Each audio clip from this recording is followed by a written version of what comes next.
সাতক্ষীরা জেলার উন্নয়ন যদি আমরা লক্ষ্য করি তাহলে পার্সেন্ট চাপ দিলে তা অত্যন্ত অপ্রতুল হয়ে দাঁড়াবে।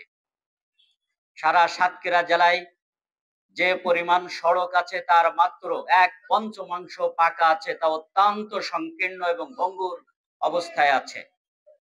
সাতক্ষীরা থেকে মুন্সিগঞ্জ ভেটকালি পর্যন্ত যে রাস্তাটি আছে, এই রাস্তাটি দিয়ে কোনো সুস্থ মানুষ চলাচল করলে পরের দিন তাকে ক্লিনিকে ভর্তি হওয়া লাগে।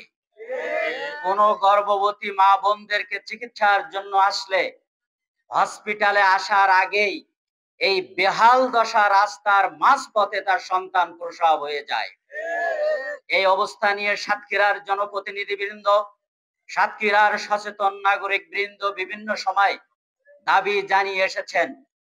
সেই দাবির প্রেক্ষিতে সামান্যতম উন্নয়নের হাতছানি আসার সাথে সাথে 2013 সালে যেই পত্রিকাটির ইন্ধনে চৌধুরী মঞ্জুরুল কবির তার নেতৃত্বে সাতক্ষীরায় যে মানুষকে নির্মমভাবে হত্যা করা হয়েছিল, কলরাতে যে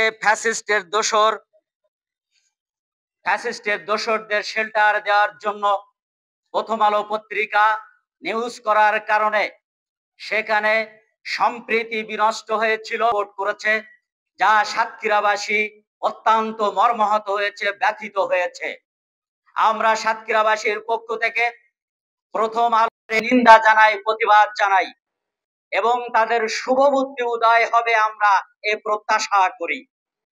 যদি তারা এই ষড়যন্ত্র অব্যাহত রাখে তাহলে শুধু সাতক্ষীরার মানুষ নয়, সারা বাংলাদেশের মানুষ প্রথম আলোর প্রতি যে ঘৃণা পোষণ করে সেইটা এমন পরিণত হবে যা পদ্মা, মেঘনা, যমুনা, ইছামতি নদীর পানির সাথে প্রথম আলোর সাক্ষাৎ ছাড়া কোনো মানুষ তা পড়বে না।